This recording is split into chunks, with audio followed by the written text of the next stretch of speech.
that want to touch Jesus. But the crowd and the disciples and the adjutants and the ushers and security wouldn't let them get to Jesus. You know what that's like. If you didn't have a certain badge tonight, you had to sit in a certain place.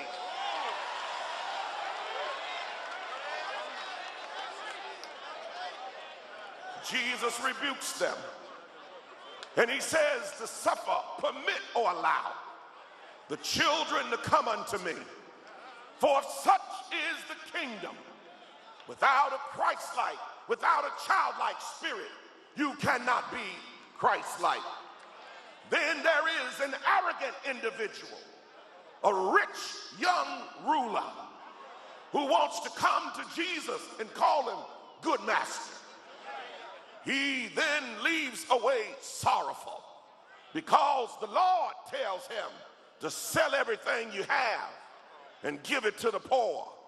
And before he would give his possessions to the poor, he let the price tag change his mind. Now Matthew and Luke, along with Mark, share in the synoptic gospels of this story. Matthew and Luke speak and say a certain man. And in fact, one account says there were 2 blind men. But Mark gets all in his business. Mark not only identifies that there was one blind man, but he identifies him by his name. Lord, why did you expose my identity? When the woman who had an issue of blood needed a touch, you didn't tell folk her name. When there was a person who was in a funeral procession and you raised her son, you didn't give her name. When you fed 5,000 with 2 fish and 5 barley loaves, you didn't give their name. But why? Why did you expose me? God says, I expose you so that 2,000 years later, folk will know that no matter what you are a son of, when you've been touched by the Lord, it doesn't matter what your past is, he is able.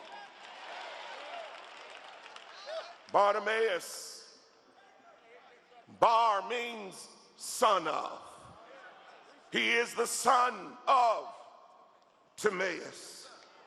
He is an individual that is encircled with opposition by the fact of his very name.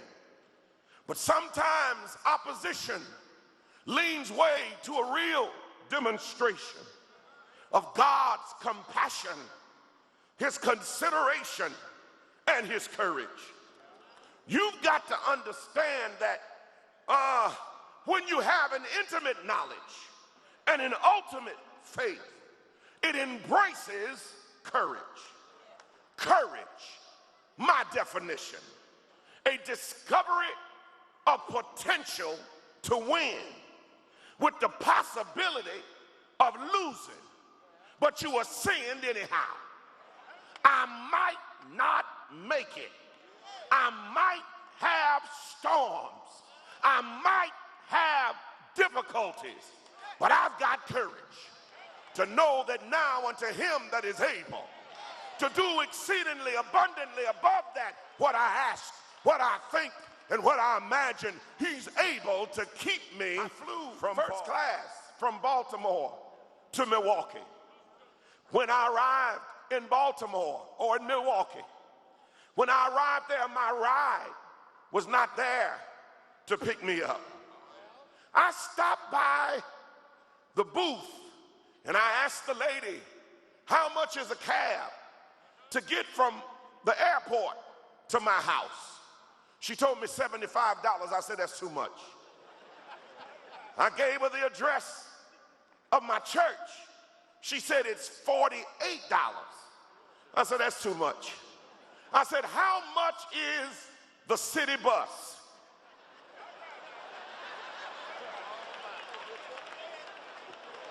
She told me the city bus was $2.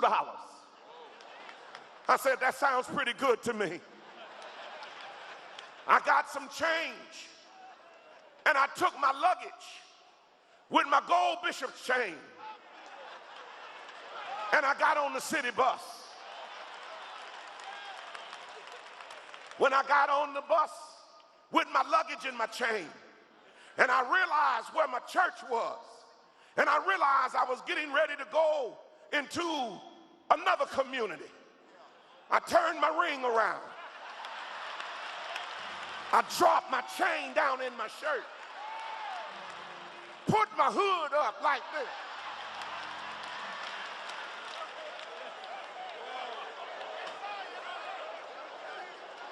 But while I was riding, you all please sit down. It's rude to stand when somebody's talking.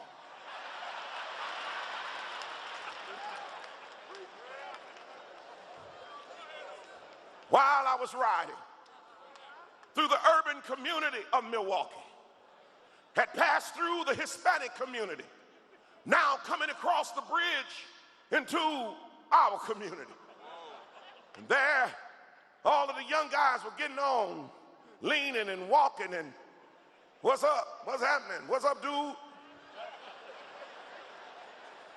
Then by the technical college, there was a young girl who got on the bus. She had a little baby in the stroller, and she had a little boy. She was holding his hand.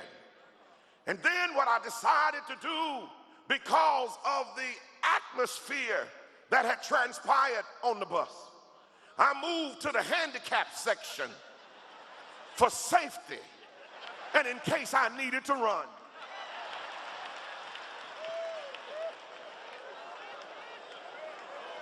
While there, I noticed the 2-year-old boy opening his mouth and had courage to say something no matter who was on the bus. I could not make out his words at first. I couldn't understand what he was saying, but he said it with so much fervency, so much power and conviction. And then I began to listen attentively to what he was saying. And here is what he was saying.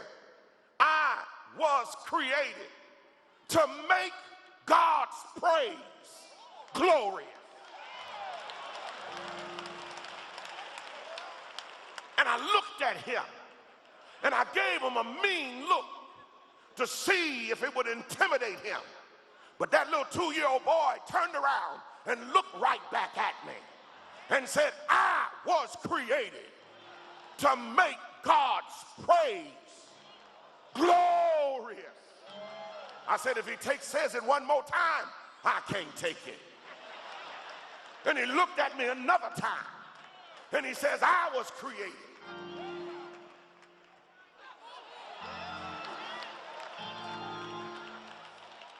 Mr. Big Man, I don't care who you look at.